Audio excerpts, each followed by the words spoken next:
ਸਵਾਗਤ ਹੈ ਜੀ ਤੁਹਾਡਾ ਸਾਰਿਆਂ ਦਾ ਆਪਣੇ ਮਾਨ ਕਲਾਸਿਸ ਦੇ ਵਿੱਚ।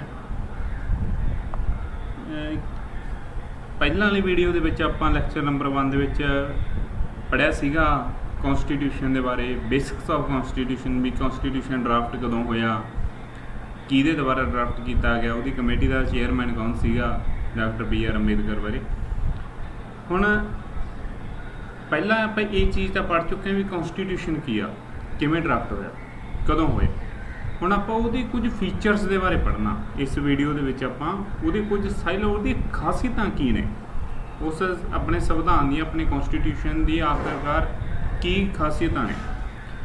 ਸੋ ਸਾਇਲੈਂਟ ਫੀਚਰਸ ਆਫ ਕੌਂਸਟੀਟਿਊਸ਼ਨ ਦੇ ਬਾਰੇ ਪੜ੍ਹਾਂਗੇ ਅੱਜ ਆਪਾਂ।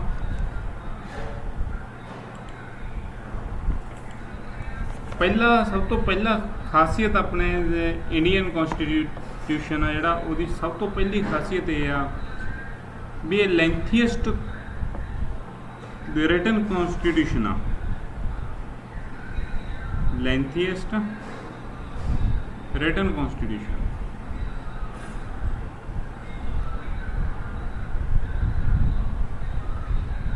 ਸਭ ਤੋਂ ਲੰਮਾ ਦੁਨੀਆ ਦੇ ਵਿੱਚ ਸਾਰੇ ਦੇਸ਼ਾਂ ਦੇ ਕੌਂਸਟੀਟਿਊਸ਼ਨ ਤੋਂ ਇੱਕ ਲਿਖਿਆ ਹੋਇਆ ਸੰਵਿਧਾਨ, ਸਭ ਤੋਂ ਲੰਮਾ ਲਿਖਿਆ ਹੋਇਆ ਸੰਵਿਧਾਨ ਆਉਂਦਾ ਹੈ।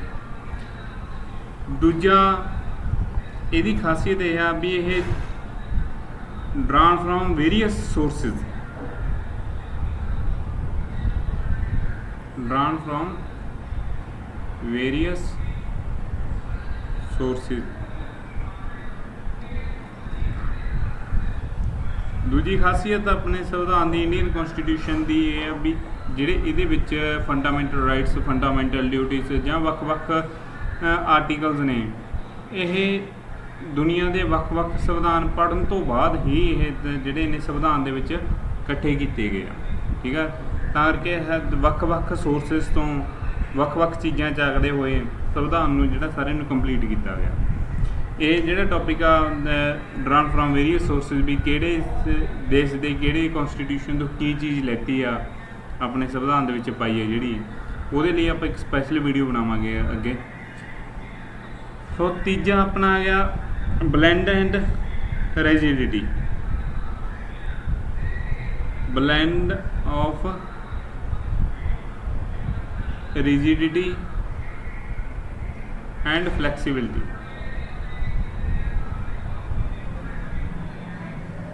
ਕਹਿਣ ਦਾ ਮਤਲਬ ਇੰਡੀਅਨ ਕੌਂਸਟੀਟਿਊਸ਼ਨ ਰਿਜਿਡ ਵੀ ਆ ਅਤੇ ਆਪਣੇ ਆਪ 'ਚ ਇੱਕ ਫਲੈਕਸੀਬਲ ਵੀ ਆ।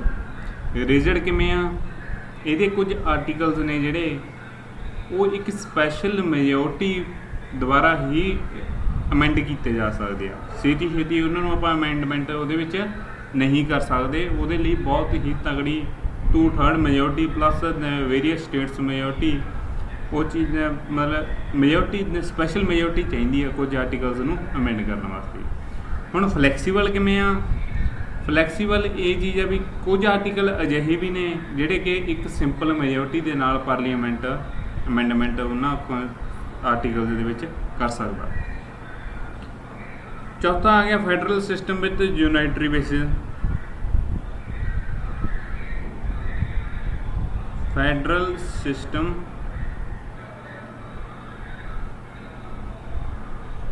with unitary basis। federal system with unitary basis। Indian constitution India ਦੇ ਵਿੱਚ ਅਲਾਓ ਕਰਦਾ ਵੀ ਹਰੇ ਵੱਖੋ-ਵੱਖ ਸਟੇਟਸ ਹੋਣ, ਵੱਖੋ-ਵੱਖ ਫੈਡਰਲ ਸਟੇਟਸ ਨੇ, ਬਟ ਦੇ ਆਰ ਯੂਨਾਈਟਰੀ, ਮਤਲਬ ਯੂਨੀਅਨ ਉਹ ਉਹਨਾਂ ਦਾ ਇਹ ਜਿਹੜੇ ਸਟੇਟਸ ਨੇ ਇੱਕ ਯੂਨੀਅਨ ਆ ਸਾਰਾ ਇੰਡੀਆ, ਜਿਹੜਾ ਯੂਨੀਅਨ ਆਫ ਸਟੇਟਸ ਆ, ਨਾ ਕਿ ਫੈਡਰੇਸ਼ਨ ਆਫ ਸਟੇਟਸ। ਠੀਕ ਆ, ਕਹਿਣ ਦਾ ਮਤਲਬ ਇੱਥੋਂ ਦੀ ਇੱਕ ਸੈਂਟਰਲ ਗੌਰਮੈਂਟ ਆ ਜਿਹਦੇ ਕੰਟਰੋਲ ਦੇ ਵਿੱਚ ਹਰੇਕ ਸਟੇਟ ਦੀ ਚੀਜ਼ ਹੈਗੀ ਆ। ਠੀਕ ਆ, ਤਾਂ ਕਿ ਇਹ ਆਪਣੇ ਆਪ ਦੇ ਵਿੱਚ ਇਹ ਇੱਕ ਯੂਨਾਈਟਰੀ ਆ। ਇੰਡੀਅਨ ਕੌਂਸਟੀਟਿਊਸ਼ਨ ਇਹ ਅਲਾਓ ਕਰਦਾ ਵੀ ਜਿਹੜਾ ਇੰਡੀਆ ਉਹ ਇੱਕ ਯੂਨੀਅਨ ਆ ਆਫ ਸਟੇਟਸ, ਨਾ ਕਿ federation of status.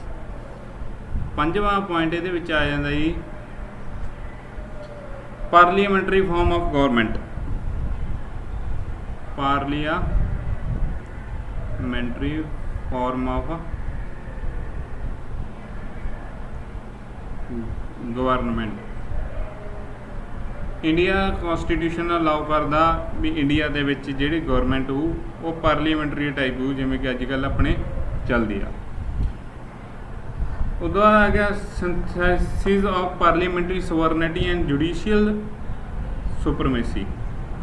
Parliamentary sovereignty ਵੀ ਪਾਰਲੀਮੈਂਟ ਸਵਰਨ ਹੋ, ਸਭ ਤੋਂ ਉੱਤੇ ਹੋ, ਐਂਡ ਜੁਡੀਸ਼ੀਅਲ ਸੁਪਰਮੇਸੀ।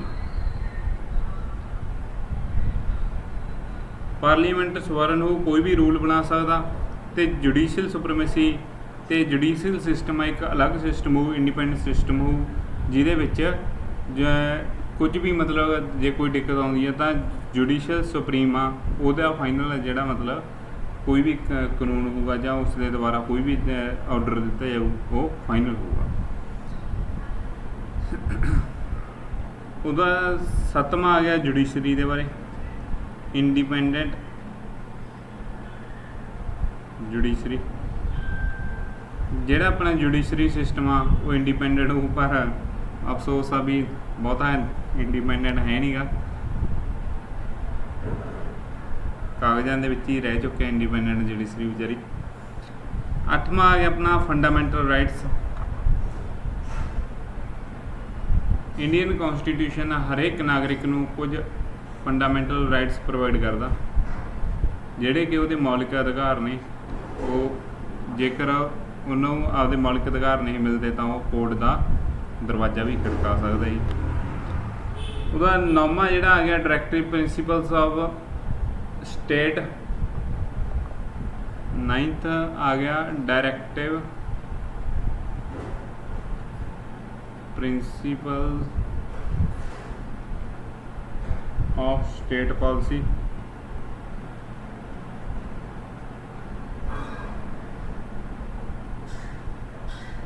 10ਵਾਂ ਆ ਗਿਆ ਜੀ ਆਪਣੇ ਕੋਲ ਇਹ ਜਿਹੜਾ directive principle of state policy ਆ, ਇਹਨੂੰ ਡਾਕਟਰ BR ਅੰਬੇਦਕਰ ਦੁਆਰਾ ਨੋਬਲ ਫੀਚਰ ਵੀ ਕਿਹਾ ਗਿਆ।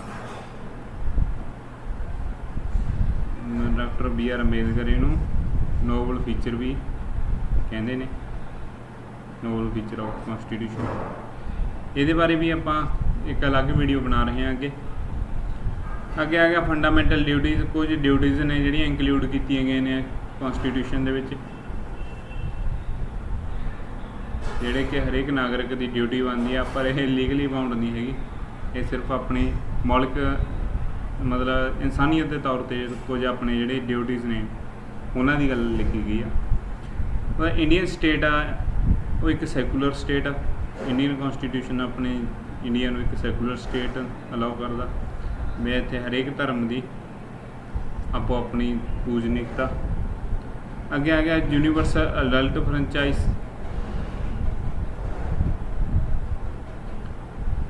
ਜਿਹੜਾ ਇੱਥੋਂ ਦਾ ਵੋਟ ਸਿਸਟਮ ਆ